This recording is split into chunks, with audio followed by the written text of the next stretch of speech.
Good afternoon, and welcome to Occidental's first quarter 2024 earnings conference call. All participants will be in listen-only mode.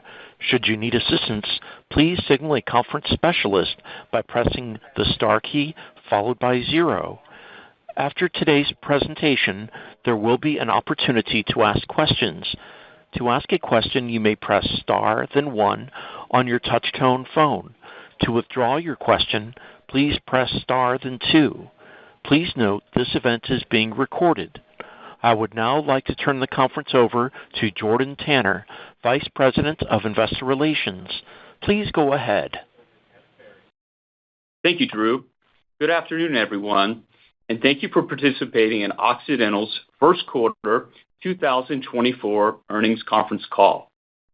On the call with us today are Vicki Hollub, President and Chief Executive Officer, Sunil Mathew, Senior Vice President and Chief Financial Officer, Richard Jackson, President Operations, U.S. Onshore Resources and Carbon Management, and Ken Dillon, Senior Vice President and President, International Oil and Gas Operations. This afternoon, we will refer to slides available on the investor section of our website. The presentation includes a cautionary statement on slide 2 regarding forward-looking statements that will be made on the call this afternoon. We'll also reference a few non-GAAP financial measures today. Reconciliations to the nearest corresponding GAAP measure can be found in the schedules to our earnings release and on our website. I'll now turn the call over to Vicki. Thank you, Jordan, and good afternoon, everyone. I'm pleased to report on a strong start to 2024, driven by our persistent focus on operational execution. As we will detail on today's call, our oil and gas business delivered robust production results, essentially offsetting an extended third-party outage, while our midstream and OxyChem businesses outperformed our first quarter guidance. Today, I'll start by discussing our first quarter performance, including highlighting our Delaware appraisal success and its contribution to Permian's development runway. Then I'll discuss what's on the horizon for Oxy and how these initiatives are expected to generate significant value for our shareholders. Operational excellence is fundamental to everything we do at Oxy, and our capabilities were evident during the first quarter as our teams generated over $2.4 billion in operating cash flow before working capital. Though the third-party outage in the Eastern Gulf of Mexico made it a challenging start to the year, our teams delivered excellent performance in all areas of our portfolio. We concluded the first quarter by approximating the midpoint of our production guidance, and we restarted production from our Gulf of Mexico platforms affected by the outage in mid-April. Taking a closer look at our production results, the first quarter benefited from strong new well performance in the Permian Basin and the Rockies, overcoming the impacts of winter weather early in the year. In the Permian, we exceeded the midpoint of our production guidance, due in part to better-than-expected secondary bench performance in the Delaware Basin. Our Delaware teams are achieving impressive performance results by applying the same proprietary subsurface workflows that have generated remarkable success in our primary benches and applying that to secondary benches. Through utilization of fit-for-purpose, well-design, and reservoir characterization expertise, performance in our secondary benches is nearly matching Oxy's record-setting 2023 program average. Not only that, first-year cumulative production from Oxy's 2023 secondary wells exceeds the Delaware industry average for all horizontal wells for the same period by more than 30%. We are driving financial returns for our shareholders by improving our ability to high-grade our near-term inventory and by extending our runway of Tier 1 locations. Meanwhile, use of our existing infrastructure yields meaningful capital efficiencies. We expect these efficiency benefits to become more impactful as secondary benches become a more substantial part of our development program. Our Rockies asset outperformed the high end of our first quarter production guidance, partly driven by strong new well performance in the DJ Basin, better production uptime, higher than expected outside operating volumes. And then internationally, we achieved record gross daily production in Oman North, driven by new well performance and production uptime. Our teams continue to improve capital efficiency through a combination of innovative well design, exceptional execution, proactive supply chain, and management practices. In the DJ and Powder River basins, our teams optimized casing and cementing plans, completion stage design, and proppant utilization. These fit-for-purpose well design enhancements resulted in tangible first-quarter well cost reductions of between $700,000 and $1 million per well, compared to the first half of last year. We're also starting to see cost reduction progress in the Delaware Basin. Our continuous drive for improvement not only leads to innovations that increase operational efficiencies, but in many instances, we're also able to reduce emissions and advance progress toward our net zero goals. I'm proud of our team's involvement in another oil and gas industry first, the deployment of a fully electric well service rig. Oxy and Axis Energy Services deployed the first-of-its-kind rig into our Permian Basin operations. Expanding electrification is integral to Oxy's strategy because it increases operational efficiency, generates cost savings, improves safety, and helps reduce our emissions. Our midstream business significantly outperformed the high end of our guidance for the first quarter. Outperformance was partly driven by gas marketing optimization across our portfolio, where our teams captured value in regional pricing disparities. Warmer than expected weather, combined with various third-party midstream infrastructure maintenance, resulted in disjointed prices in some regions. Midstream's first quarter performance demonstrates how our teams realized value from these pricing abnormalities by leveraging Oxy's rich market intelligence along with our product storage and transportation portfolio. Looking back over multiple quarters, our marketing teams have frequently demonstrated the ability to outperform, with our transportation optimization capabilities playing a major role. Over the longer term, we anticipate similar marketing opportunities, but we generally exclude those opportunities from our guidance because of the difficulty in predicting event occurrence. Not only does our midstream business provide us with flow assurance for our marketed products, it also offers great diversification during periods of commodity price volatility, as we saw in early 2024. Along with being one of the top performers for the products it manufactures, OxyChem is a consistent cash flow diversifier within our business, due in part to its renowned focus on operational efficiency. During the first quarter, OxyChem benefited from improved demand from our marketed products, including PVC and vinyl chloride, as well as lower ethylene cost. This performance demonstrates how our diversified asset portfolio is well positioned to deliver financial results for our shareholders throughout the commodity cycle. In prior calls, we have reiterated our drive to increase value for our investors on an absolute and per-share basis through cash flow and earnings growth. Today, I'd like to provide an update on the specific projects that we mentioned in our last quarterly call. Some aspects of the OxyChem plant enhancement projects are complete, but there's more to be done, including the Battleground project, where the team held a groundbreaking ceremony on April 4th to kick off the site work. Employees, contractors, community partners, city leaders, and elected officials attended in support of the project. The completion of the OxyChem projects and reductions in crude oil and transportation rates from the Permian to the Gulf Coast are expected to deliver incremental cash flow of approximately $725 million per year. In our midstream business, we expect that our ownership stake in Western Midstream, or WES, will also enhance our financial results.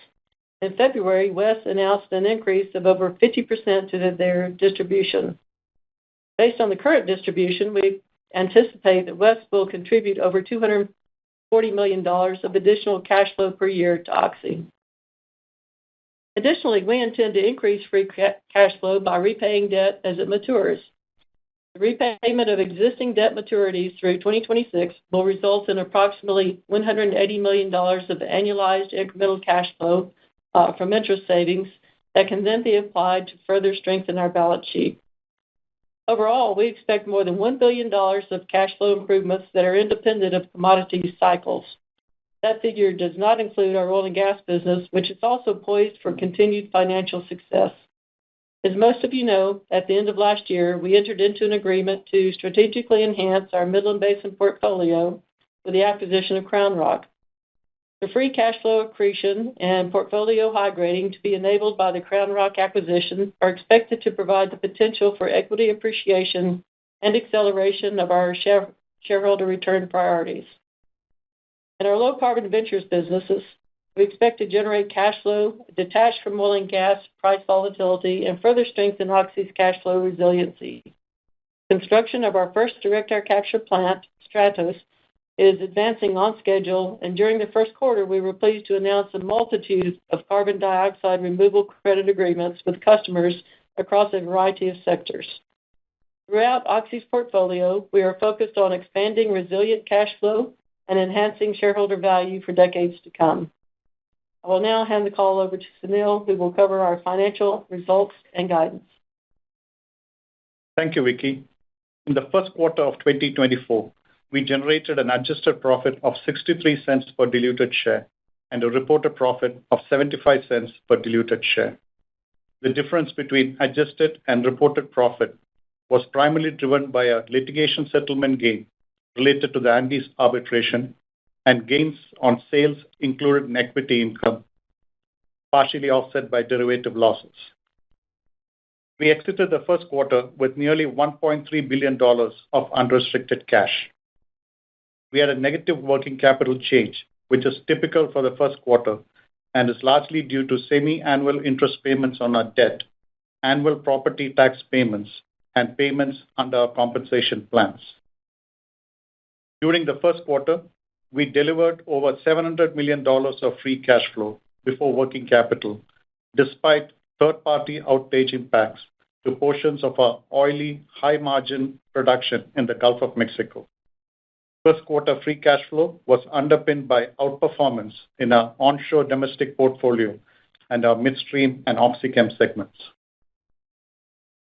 Looking ahead to the second quarter, total company production is expected to increase to a range of 1.23 to 1.27 million BOE per day, compared to the first quarter annual low of 1.17 million BOE per day. The midpoint of second quarter production guidance will be the highest quarterly production in over 3 years. The production increase is mainly due to U.S. onshore activity levels, the completion of annual planned maintenance at Dolphin, and the return of production in mid-April from the Gulf of Mexico outage. Our second quarter Gulf of Mexico production guidance includes third-party outage impacts in April, as well as plant maintenance in the central Gulf of Mexico. Though we revised full-year Gulf of Mexico production guidance down as a result of the extended outage, it is fully offset by outperformance in the Rockies, and we are maintaining our total company production guidance for the year. The modified production mix is expected to impact annual total company oil cut. We had a strong start to 2024 in our chemicals business and anticipate modest price improvements during the second quarter, combined with higher volumes as we exit the usual period of seasonal subdued demand. Though lower gas prices are unfavorable elsewhere in our portfolio, OxyChem benefits from reduced energy costs, and our midstream teams are well-positioned to capitalize on the gas marketing opportunities that Vicki highlighted. Solid outperformance has enabled us to raise midstream's full-year guidance range by $110 million. Oxy's first quarter performance demonstrates the benefits of our differentiated portfolio. Our diversified assets and distinguished operational capabilities offer our shareholders cash flow resiliency throughout the commodity cycle. In terms of capital spending, our first quarter results were in alignment with the 2024 business plan and a capital program that is weighted towards the first half of the year. On the last earnings call, we stated that approximately 40% of Rockies' capital for the year is associated with drilled and uncompleted wells, or DUCs, carried in from 2023. We intend to continue completing these wells and reduce DUC inventory through the first half of the year. Similarly, Permian capital is weighted towards the first half of the year, due to working interest variability and the desire to high-grade rigs and increase utilization rates into the second half of the year. This U.S. onshore capital profile, combined with Battleground project ramp-up, is expected to result in second quarter being the highest quarterly capital for the year. I would like to close today by touching on the CrownRock acquisition. Our teams are working constructively with the FTC, and we anticipate that the transaction will close in the third quarter of this year. As a reminder, Oxy will benefit from CrownRock's activity between the transaction's January 1, 2024 effective date and close, subject to customary purchase price adjustments. Concurrent with the CrownRock acquisition, we announced a $4.5 to $6 billion divestiture program to be completed within 18 months of the transaction's close. The high-quality assets within our portfolio have garnered much interest, and our teams have commenced the early stages of the divestiture process. Sales proceeds will be applied to deleveraging until we reduce our principal debt to $15 billion or below. The near-term cash flow enhancements that Vicki highlighted are expected to deliver significant free cash flow growth per diluted share for our common shareholders and to enable us to accelerate the achievement of our debt target. After our debt target is met, we intend to resume our share repurchase program and provide even greater value per common share. As we have discussed on today's call, we are well positioned to build on a strong first quarter of 2024 and deliver a differentiated long-term value proposition to our shareholders. I will now turn the call back over to Vicki. Thank you, Sunil. Before we move to Q&A, I want to tell you about a milestone our teams celebrated last quarter. Oxy began trading on the New York Stock Exchange on March 3, 1964. On that day, our operations consisted of 252 oil and gas wells in 6 states. Today, we're an international energy, chemicals, and carbon management company with the best portfolio in our history. But I believe that Oxy's employees are a true differentiator. Their expertise and drive to outperform continue to stretch the limits of what is achievable in our industry. Our employees are hard at work executing our strategy through superior operations and best-in-class assets. Their efforts result in long-term shareholder value, and I look forward to showcasing more of their achievements on future calls. With that, we'll now open the call for questions. And as a reminder, as Jordan mentioned, Richard Jackson and Ken Dillon are with us today for the Q&A session. We will now begin the question and answer session. To ask a question, you may press star, then 1 on your touch-tone phone. If you are using a speakerphone, please pick up your handset before pressing the keys. To withdraw your question, please press star, then 2. Please limit questions to 1 primary question and 1 follow-up. At this time, we will pause momentarily to assemble our roster. The first question comes from Roger Read with Wells Fargo. Please go ahead.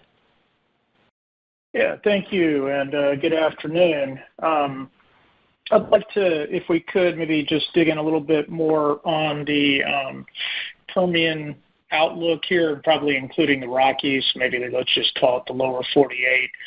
If we look at the CapEx and then we look at the forecast for the full year, I'm just a little curious why you didn't get a little more optimistic about total volumes. And I recognize that within the year-over-year changes, we're looking at a little more EOR, maybe a little less shale wells. And I was wondering if that's part of the difference we're seeing, or maybe why we don't see production raised as well. Richard? Yeah, thanks, Roger. Appreciate the question. Clearly very pleased with our first quarter results coming out of both the Rockies and the Permian. Both had a beat on the quarter with Permian, looking good on several fronts. I'll focus there first. I guess, a couple of things just kind of anchor the year on. As we think about going from first quarter to the second quarter, which Sunil mentioned, quite a big step up in terms of production, but even looking at first half versus second half in the Permian, the implied increase is about 18,000 barrels a day, first half to second half, and we're doing that while reducing rigs 4 in the Permian. So we're getting more with less in terms of how we think about activity. Some of that plays through on the capital, as you mentioned, as we're a bit front-load heavy, both on rigs, but also facilities, as we're front-loading the facilities in the first half of the year to take on that production increase starting next quarter. The good news is things are performing well. And so when you look at the year and you think about the trajectory we're going on with things that are meaningful to our business, we highlight the new well production, not only the primary zones, which we've highlighted over the last couple of years, but now, especially, this quarter, we really wanted to highlight the success of the secondary benches that play a meaningful role, in our portfolio for the year. The other thing that, we don't talk enough about is base decline. And so if you look at our Permian resources this year, we're improving our base decline from last year about 4 to 5%. That's around 15,000 barrels a day. And so that's really come through, not only better wells, but a lot better operations. Our uptime is improving, 1 to 2% in places like the Delaware. And so I think, as we thought about full year guidance, we certainly appreciated the results in the first quarter, but we wanted to see, how this plays out over this steep production increase over the next couple of quarters, but look forward to updating, our milestones on progress, to that. The last thing I would just say is, behind that, as you think about capital, we are seeing capital efficiency. So we highlighted some of the well cost improvements, both in the Rockies and the Permian, and very pleased with our team's progress there. That's being done through strong, approaches with our service companies, but also through well design changes, which we noted. And so as we put that together, we look at this total year production versus capital. Our capital intensity this year has improved over last year, which is the goal. So what we're spending, millions of dollars per production added has improved year on year, and we'll stay focused on that. So look forward to more updates as we go this year to kind of help put that piece together for our total year outlook. Okay, appreciate that. I guess the other question I had, you talked about it on the intro there, Vicki, but the performance of the midstream, how much of that, is something that we ought to think about as we're going to go forward over the next, year and a half, 2 years? We'll have another period where we're probably constrained on being able to move oil and gas out of the basin. Just maybe a way to think about, other opportunities coming forward for y'all to capture a little bit better. Well, for us, it's not really, we don't have an issue moving oil or gas out of the Permian Basin. And in fact, some of the things, the positive impacts for our midstream performance are due to the fact that from a gas perspective, we have capacity elsewhere so that we can move molecules around too and trade molecules. And we have ways to get gas to California and to other markets. So from a gas marketing perspective, we're in really good shape, and takeaway capacity in good shape there. Oil, we're also in good shape. We have overcapacity now to get barrels out of the Permian. So when we talk about fluctuations in the midstream business with respect to crude marketing, normally that some of that's associated with picking up the third-party barrels that are associated with the capacity that we need to fill with incremental barrels above and beyond our current production. So that's the volatility mostly in the midstream business. That, along with the gas marketing, does cause volatility, but normally that volatility is to the upside for us because of the fact that, as I just mentioned, we have the capability to move things around and to take advantage of situations where others are disadvantaged. So while with Waha in the situation that it's in now, our upstream realizations are lower, but our midstream business is able to capture opportunity to offset that. The next question comes from Paul Cheng with Scotiabank. Please go ahead. Thank you. Good morning. Vicki, or maybe this Rich, in Delaware, you're talking about the secondary branches. I think it's the Bone Spring. Is it widespread throughout your entire operation, or specifically in certain counties? Is there any kind of characteristic that you can see in terms of the pattern that will lead to this really strong performance wells from those branches or those areas? So we're trying to understand that. I mean, how important it is to your overall operation or your overall inventory level. And secondly, that your DJ has been performing really well, has been, I think, beating your own guidance for a number of quarters, actually. I mean, at least for, say, 7 or 8 quarters already. So from that standpoint, is your current estimate maybe a little bit conservative that for the remaining of the year in the DJ? And also that, I mean, what are the primary reasons for the outperformance there? Thank you. Yeah, thanks, Paul. I'll start in the Permian and to get to the Rockies. I think, what the way we describe sort of our approach to primary benches and then it's turned into our secondary benches is really unique by area. And so we spend a lot of time, and we've talked about it in the past, really focused on the subsurface aspects, both from a geologic perspective and then as you think about it over time from a reservoir perspective. And so I think, as we've continued to delineate and, be more broad in terms of the zones that we put together in areas, we focus on, how do we put these wells in space together in the subsurface to optimize that recovery. And of course, your stimulation design and these other factors play an important role. So I don't think it's unique by area. I think it's the same approach that we've delivered in terms of the Midland Basin with the success we've had in the Barnett, what we're doing in the Delaware Basin, whether it's Upper Bone Springs or Deeper Wolfcamp. And I think, as we think about the Rockies, the same sort of approach there. In terms of the Rockies, they've had great performance over the last really year plus. And, a lot of that started with this subsurface approach where we really, spent time thinking about how do we approach lateral length, spacing, stimulation, intensity. And I think a lot of the early gains we were seeing there, I think what we're seeing today is a lot more operational. We talk about how do we draw these wells down, so early time flow back and then longer term. And what we're seeing is really improvements in both. So in the early time performance, it's really having the facilities and the emissions handling to do that, not only at a correct rate, but to handle the emissions. And then long term, we've talked about the base recovery with things like our plunger lift assist, kind of AI. And so these type of things are really what delivered the overperformance.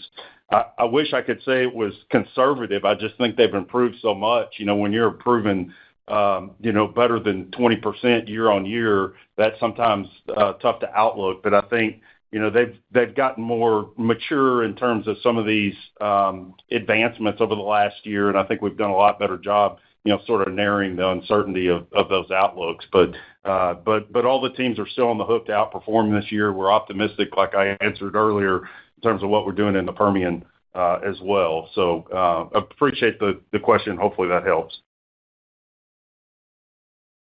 The next question comes from Neil Mehta with Goldman Sachs. Please go ahead.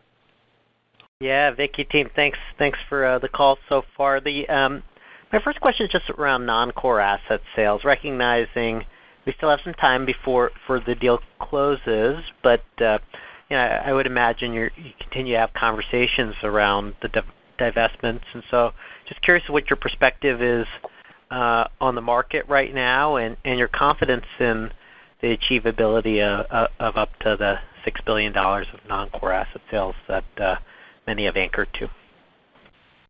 Yeah, there's a lot of incoming interest. Once we announced that we were going to divest between $4.5 billion and $6 billion, Sunil started getting a lot of phone calls and letters. And so the interest is there, and it's very high interest. And what we're hoping and expecting is that that high level of interest translates into appropriate levels of offers for the things that we might consider selling. But it all comes down to valuation, and that's going to make the difference for us because we do have options, and as you know, lots of acreage. So we're going to make the best value decision that we can, but we don't see that there would be any impediments, barring something that we haven't foreseen, that would cause us to have issues with our divestitures. Thanks, Vicki. And the follow-up is just your perspective. Sorry, please, Sunil. Yeah, what we were going to do is just for those that haven't heard, Sunil is going to go through the kind of what we think about with respect to divestitures, just to give those who might be listening an idea of what we're looking at. Hi, Neil. Yeah. So as we have said previously, we are evaluating our portfolio, the high-graded portfolio, and identifying what are the assets that does not fit in our development plan, near-term development plan, but that could be attractive to other companies. So what is the strategic fit of that asset in this high-graded portfolio? And like Vicki mentioned, what is the value that we can get? And can we potentially accelerate the value by monetizing this asset? So like Vicki said, we're getting a lot of inbounds even before the announcement and a lot more after the announcement. But this is the criteria that we're using to evaluate, is this an asset that we want to potentially monetize? And going back to your question about 4.5 to 6 billion, yes, we are fully committed to achieving the target within 18 months of closing. And between the proceeds from asset sales and organic cash flow, we want to get to the 15 billion of principal debt that we have outlined.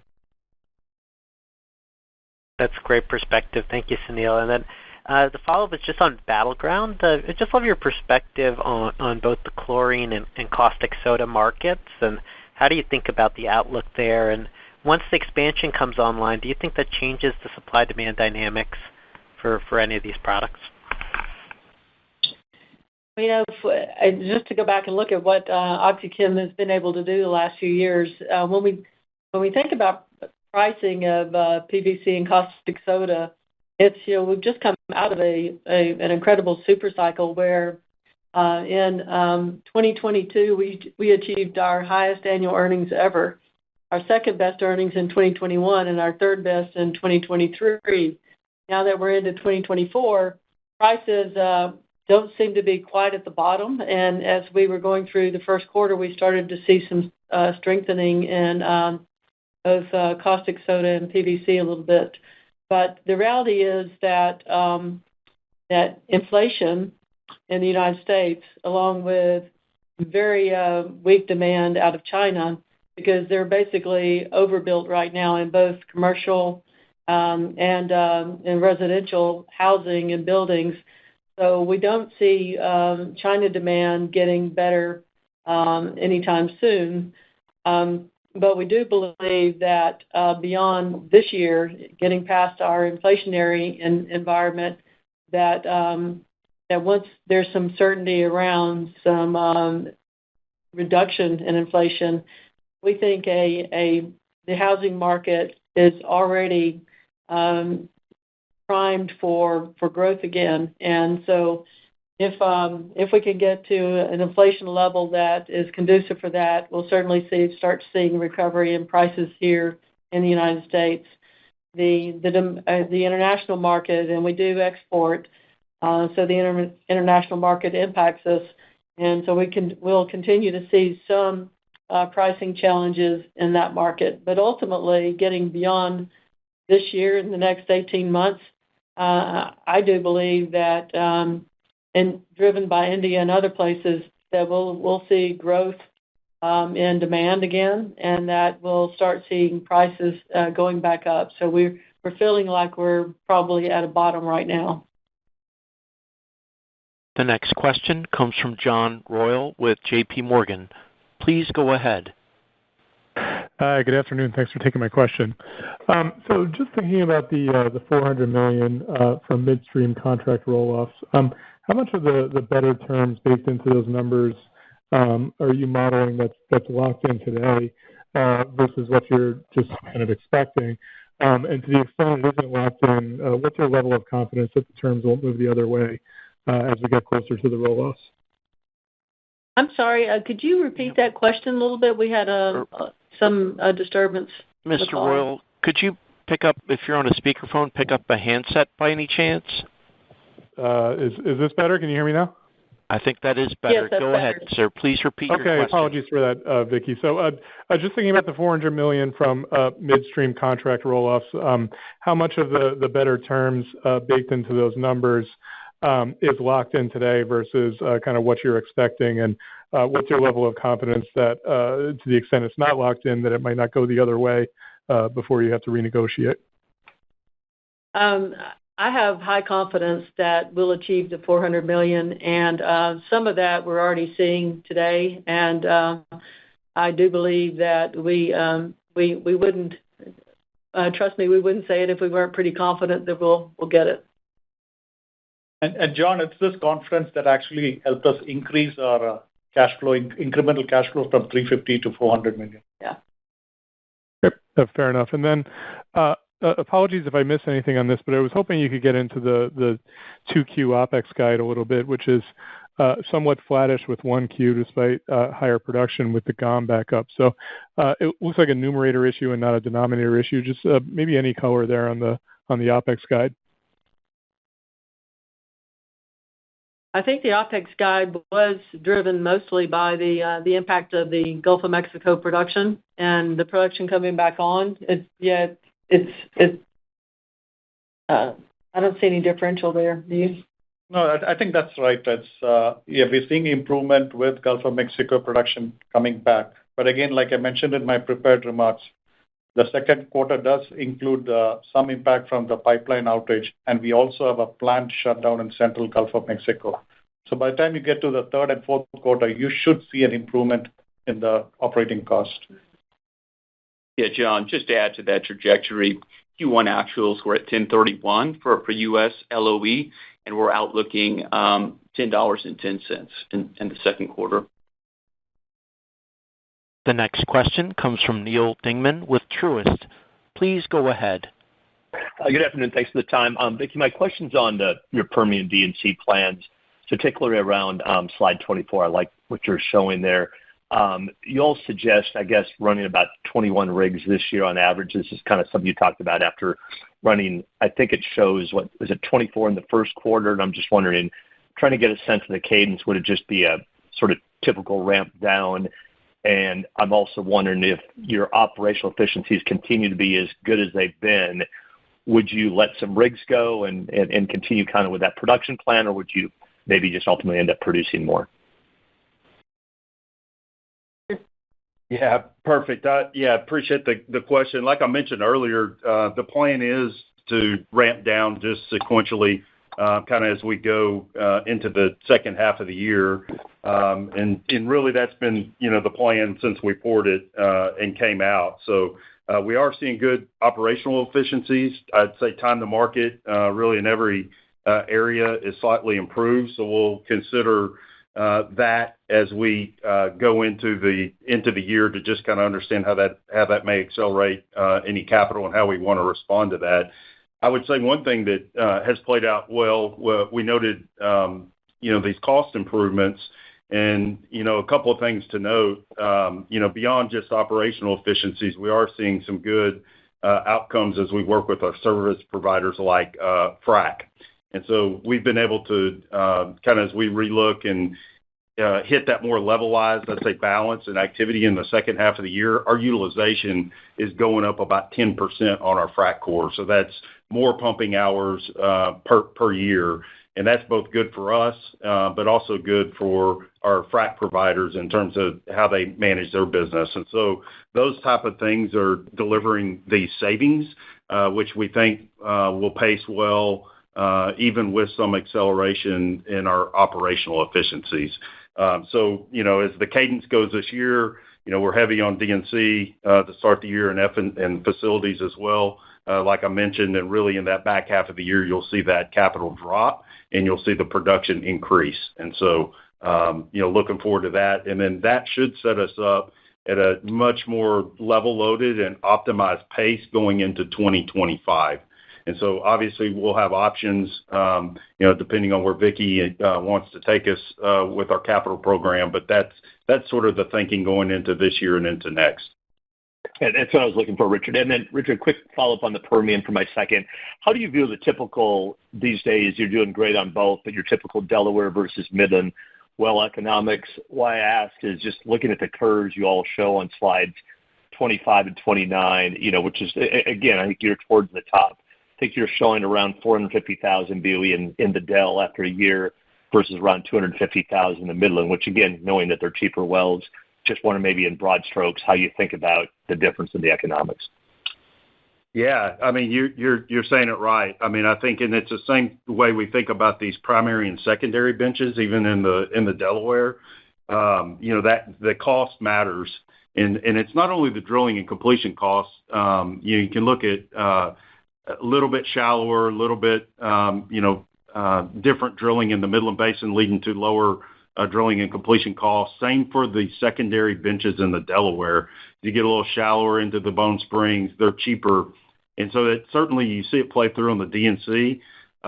But the way the teams put together their development areas, they think about the impacts on facility costs. So one of the examples I know we had reviewed here recently, we had some shallower Bone Spring wells that came on I think about 3 years after we drilled the Wolfcamp wells, and the returns for those secondary wells, even with lower production, was about double the primary. And that was because we were able to utilize these production facilities. And so that timing of how you put that production together can make a tremendous impact on the improvement of the economics. And so as you think about it in basins, we do the same thing. The advantages of being more balanced in the Midland Basin allows us to optimize, all these, facility costs, maintenance costs, all these things to make sure we're getting the most production per dollar spent, not just capital, but even OpEx. So appreciate the question. And that's absolutely how we look at balancing the capital, looking for that full cycle return for it. The next question comes from Scott Gruber with Citigroup. Please go ahead. Yes, good afternoon. Staying on the topic of the Permian, can you provide some color on what's included in the Permian unconventional inventory count when it comes to the secondary benches in the Bone Springs, and how does their success potentially push the inventory count higher?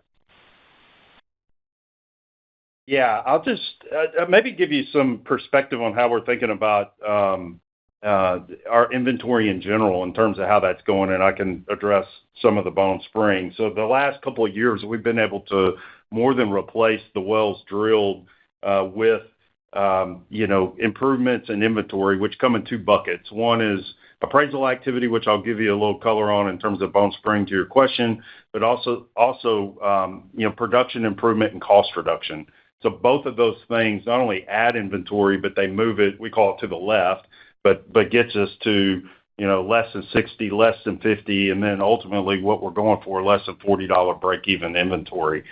And so as we think about, this year in the unconventional, we had a target of around adding 450 wells in the unconventional, less than $50 break-even. A bulk of that will come from, we highlighted one of the highlights we had was this third Bone Spring target that we had on the slide highlighting the 4 wells with the greater than 780 MBOE or MBO. Those will add a bulk of our improvement this year in terms of that promotion of inventory. And so when I look at even the first quarter, just to give you some color, so we're aiming for this 450. In the first quarter, we had 90 adds, less than $50 break even. That came about half of that from these Bone Spring wells that I mentioned, but we're also getting things out of New Mexico and some of the shallower Bone Spring there. And so it's not only what we're drilling today, which is, going up in terms of secondary bench as a percentage of our total drilled wells in the year, but it's really adding that low-cost inventory in the future. And so, a lot of times we'll get the so what of this inventory, and that's really it. It's being able to extend this low-cost, capital intensity as we prosecute our plan over the next few years. Got it. And then how do you think about potentially co-developing some of the Bone Springs along with the core Wolfcamp, or are you mainly looking at coming back and hitting those zones, leveraging the installed infrastructure as you mentioned? Yeah, that's a big part of, I'd say, the next few years is really optimizing how we put that together. Obviously, in the Midland, we do a lot more what we call co-development, where you're doing these zones at the same time. One of the benefits in the Delaware is being able to sequence them, have a little bit more precision because of the frac barriers, so we don't have to think about more of the cube or co-development opportunities, which gives us a great opportunity to really maximize the savings we get, from reusing these facilities like I described. So, last year, I think we were around 20% secondary benches in the Delaware. This year, we're north of 30. So you can see, that sort of opportunity becoming more prominent in terms of our development plans. The next question comes from Nitin Kumar with Mizuho. Please go ahead. Hi, good afternoon, and thanks for taking my question. I just want to start on Crown Rock quickly. You mentioned that you're still on track to close the deal in the third quarter. When we announced the deal, you had talked about 170,000 BOE per day of production from Crown Rock. Just wanted to see if you could revisit that and see how things are trending there as you are getting closer to the close. We don't really have any update on either the production or any of the other metrics from Crown Rock, just what we've provided previously. We'll definitely provide an update when we have our next quarterly meeting, because by that time I believe we will have closed. Maybe not, but it's going to be certainly sometime in the third quarter. Great. I thought I'd take a shot. And I just, there's been some movement in Colorado around SB 24, which requires a production fee on producers. I want to see, what that would look like for Oxy. You're a big producer in the state, and sort of what your thoughts are around that initiative. Yeah, I think that the agreement that was reached in Colorado is a win-win for both the people of Colorado and the investors in Colorado. So we feel that paying the fee, and along with paying the fee, to have taken away some bills and some potential ballot measures that would have severely restricted what the oil and gas industry could do. That when you take that all together, it provides a scenario for the governor and the government of Colorado to do something positive with the fees that will be collected. So we view this to be not overly burdensome for our operations. We think it's actually going to be a doable scenario for us as we work toward doing some of the other things that will come along with this, which is working more on doing things that impact and help to reduce the impact on the ozone layer, as well as doing some things that will help from an environmental justice standpoint. So it's a full package deal. It's not just a fee. And putting all that together, it's a good deal. The next question comes from David Deckelbaum with TD Cowen. Please go ahead. Good afternoon, Vicki and team. Thanks for taking my questions. I wanted to ask for a little bit more color just on the guide, just so I'm clear on how numbers are progressing this year. The impact from the Gulf of Mexico, is that exclusively what's contributing to the 100 basis point reduction in oil cut this year? Are you seeing some contribution from some gassier zones and some other your core assets, or perhaps the impact of the PSC in areas like Algeria?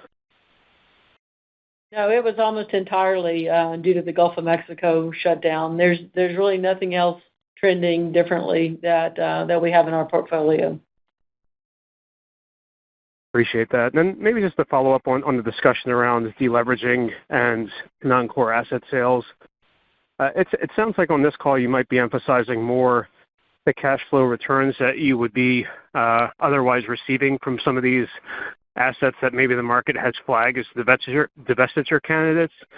Is that the intention here in signaling that you intend to delever more organically and that non-core asset sales either theoretically would be higher in dollar value to reflect that cash flow contribution or might take longer to materialize? I don't think that's what we intended to say. That was not the message we intended to give. When we talk about the fact that we will evaluate everything from a value perspective, what we want to do is just ensure that we're making the right decisions, and divestitures of non-core areas is something that we want to do, and we believe that based on the interest that we're seeing that we should be able to achieve. In the interest of time, this concludes our question and answer session. I would like to turn the conference back over to Vicki Hollub for any closing remarks.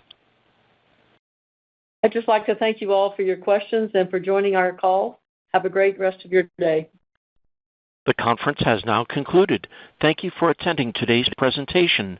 You may now disconnect.